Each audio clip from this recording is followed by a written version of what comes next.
from Auburn University, we have Henry Brandhorst, and he's going to be giving us an update. Alrighty, it's my delight to come and talk. First slide, please. So I want to give an update on some critical aspects of the space infrastructure. If I have the next slide, please. This center that I'm the director of is a research partnership center that you heard about at lunchtime today, that we work with industrial partners to define the product. We work together with skills across the university to make progress toward that product and actually have delivered those products. And the idea is that the company is going to make a profit doing it for the space infrastructure. We've got a number of major activities, from the stretched lens solar array that I'll talk about in detail. We have a major hypervelocity impact facility for testing the durability of materials in space. We've been using that for over a decade. We are focusing on one aspect of electric propulsion, the pulsed inductive thruster.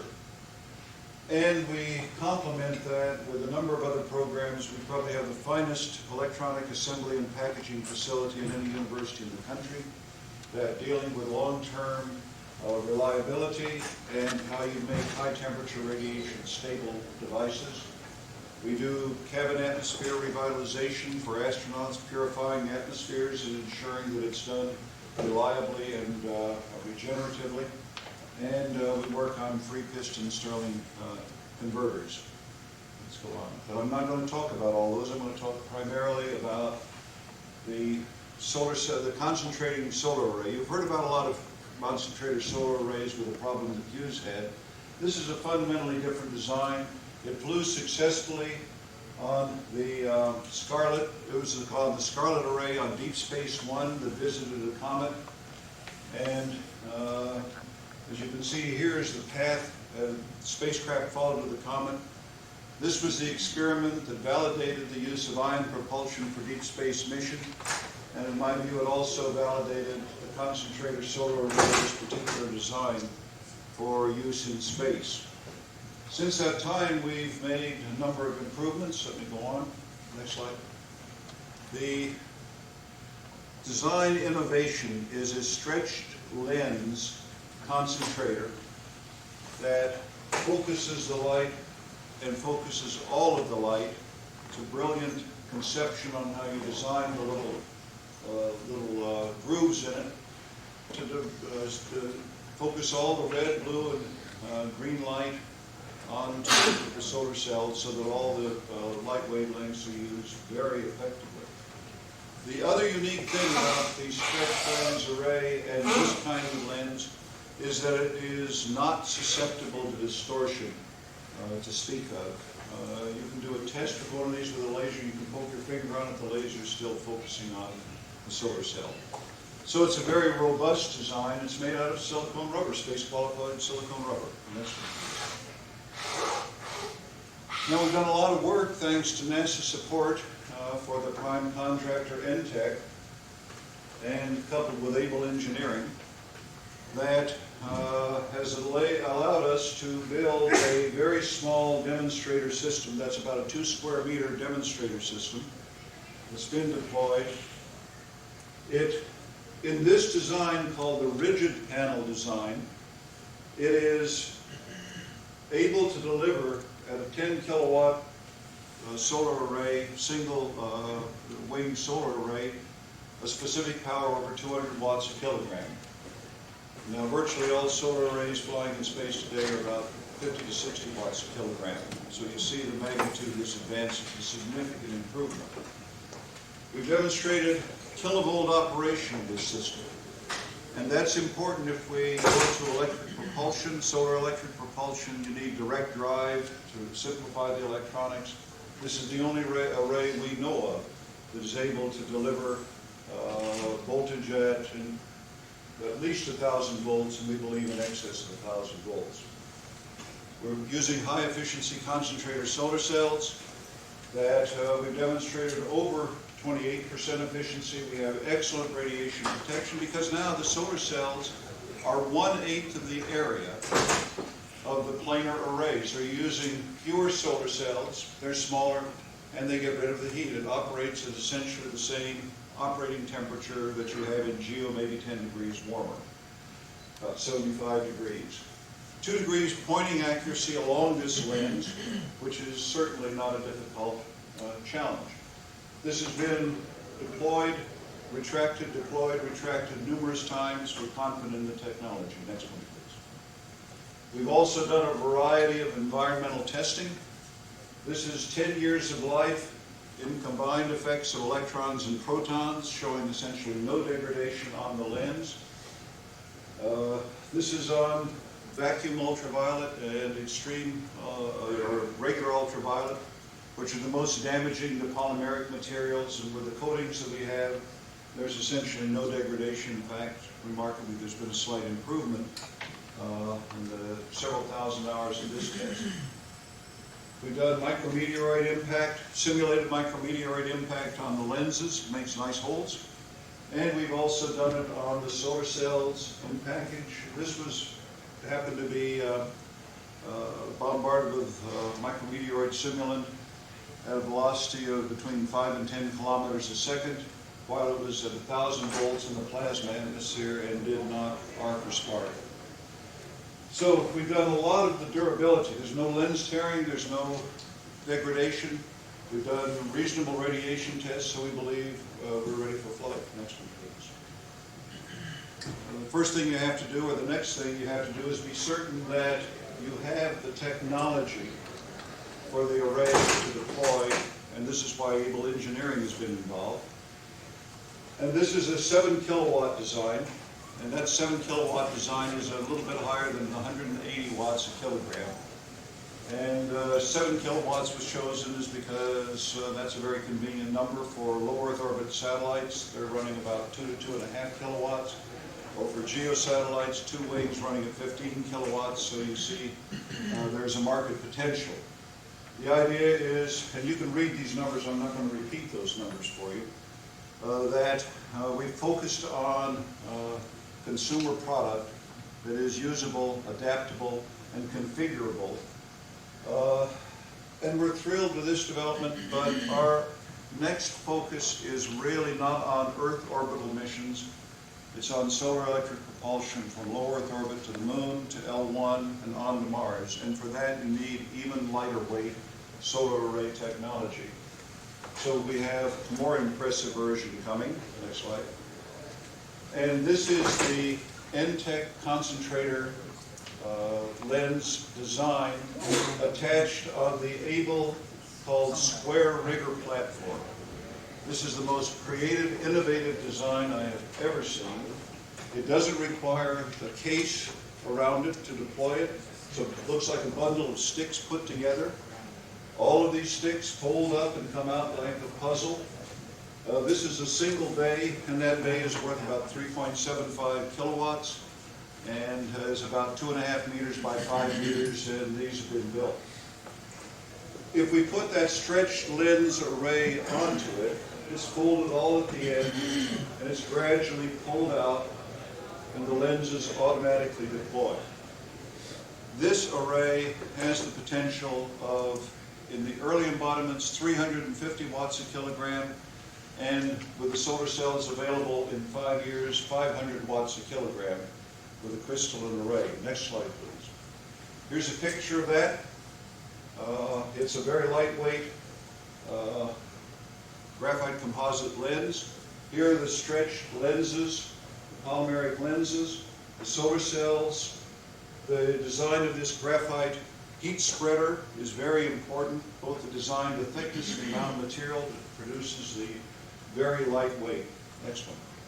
And there's a picture of how it might deploy. This is, again, a model only about this big, but it demonstrates all of the essential attributes of that. You can see it's unfolding. The lenses are packed in there. They start unfolding. These arches that maintain the deployment are beginning to deploy, as you see here, and then they're fully aligned, and threads keep them balanced. So we know that concept works. And that leads us to one of the critical aspects of the solar electric propulsion, a very lightweight solar array, which removes, in effect, the solar array as part of the problem. Next slide, please. Hypervelocity impact, you need that to test all your materials. This is a major facility. Velocity is up to 12 kilometers a second. This stands about 7 feet tall and about 15 to 20 feet long. So it's a very large facility, can take samples in it up to 1 meter square. And we can go in as temperatures as low as 20 degrees Kelvin to test materials. So it's a very important facility for designing solar arrays and other spacecraft material. We use it on virtually all materials. And here's some examples. This is, again, that stretch lens array tested at 1,000 volts. No problems at all. No arcs, no sparks from back side anywhere. We had high voltage operation. We stopped it at 1,000 volts. That's as high as the power supply went. Could have gone to 5,000 volts. We're working on materials for the James Webb Space Telescope sun shield. One of the critical issues on the Webb telescope is what happens at these temperatures this low, and if it's been exposed to solar protons, does the plastic embrittle? If it's cold on the inside, what happens when a micrometeorite hits it? Does it damage it further? Does it make bigger holes in it, and do you lose the sun shield effectiveness? Because the success of the James Webb Space Telescope depends upon maintaining cold temperatures. Pulsed inductive thrusters. This was studied by TRW back 25 years ago. And here's a picture of a megawatt class. It's about 1 meter in diameter, but it's very complicated. In fact, it's so complicated, we don't believe it can work. So what we're trying to do is reduce the complexity. Next slide. Now, why is it? It's multi-megawatt. It's got a high specific power per kilograms per kilowatt. It gives to 6 to 9 seconds ISDC and vary the thrust. It's got an electrical design. The plasma, when it comes out, goes out in a tube, does not spread. You can use from multiple propellant gases. You can throttle it, and you can use energy recovery.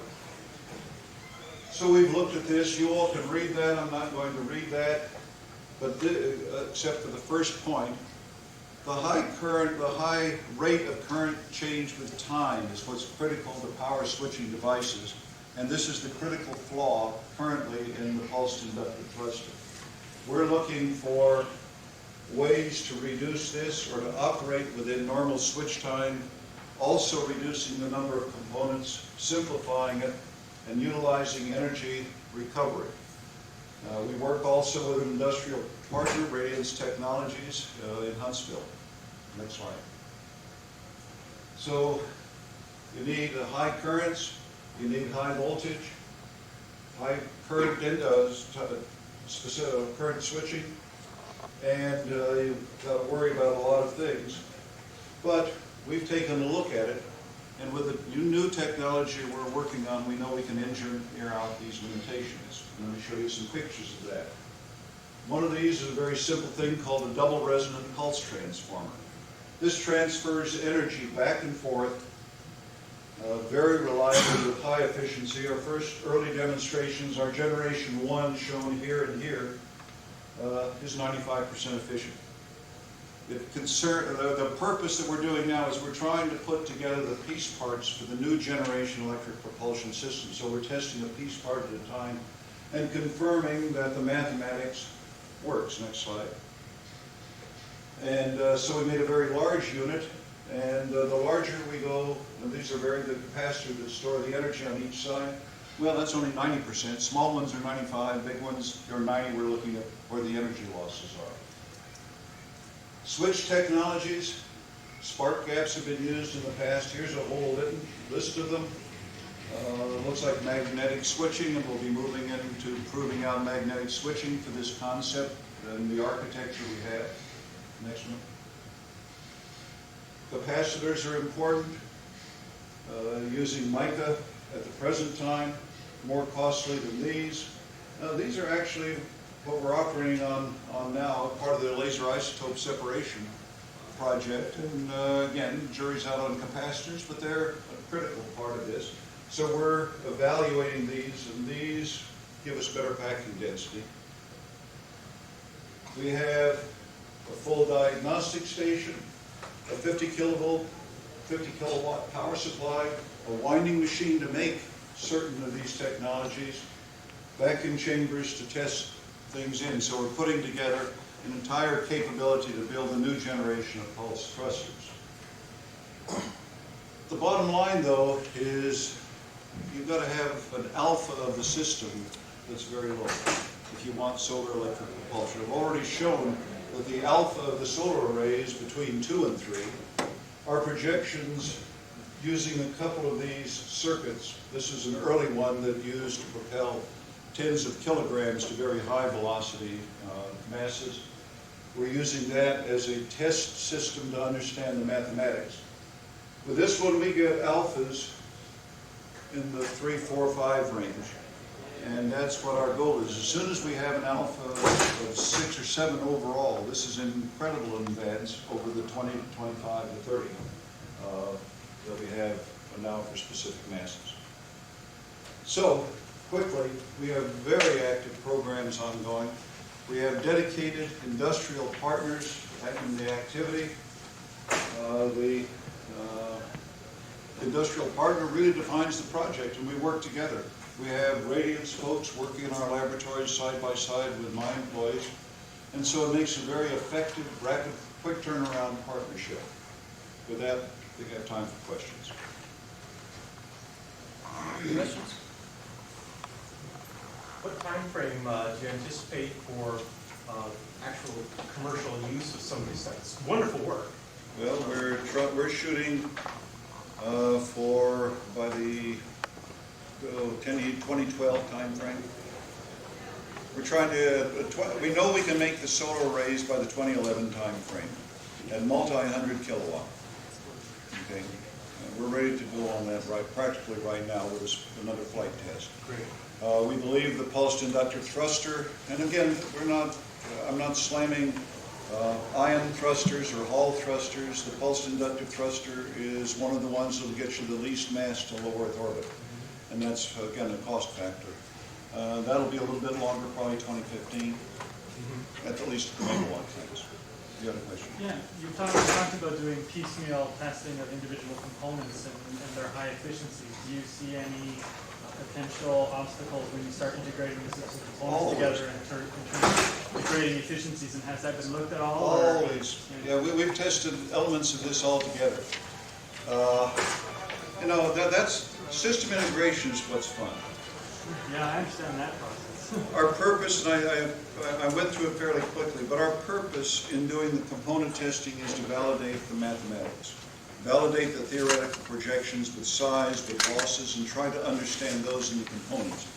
Once you understand that, then you can start putting them all together and find out where the real losses are, and yes, we anticipate challenges. Is there any kind of any particular ones that seem like maybe an issue as yet? Not far enough. We don't. Well, no, we're pretty far along. We're farther along than what I might have said here, and we believe all of the challenges we see are engineering challenges that aren't handled. Yes. Do micrometeoroids short your P and N junctions on your solar cells? Yep. And They can. how do you isolate the cells? Well, that's why you have diode protection in the strings, and occasionally you'll lose an entire string on the solar array. It's the design of how you make the solar arrays that limit your power loss. Our concern is more, how do we operate at high voltage reliably without, and still have a very lightweight solar array, and also how do we have one that's radiation durable, because in the concentrator array we can add additional mass over the solar cells without an equivalent mass increase in the entire array. So our effectiveness with radiation goes up a lot. Yes? It's just the fact that using the pulse inductive thruster raise issues about spaceship design and payload distance from the thruster, etc., compared to other systems. You've got a very high rate of DI bias, and that could cause inductive problems in respect to payloads. Well, it will not affect, will be shielded. We worry about the EMI issues. But the critical point is that we are operating within the lifetime and the DIDT of conventional switches. So we're not invoking any new switch technology.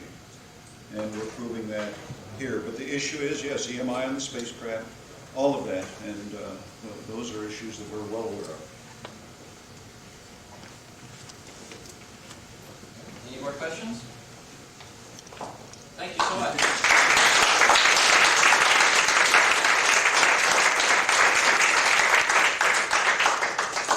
Just as a side comment in your area, I'll take my perquisite here.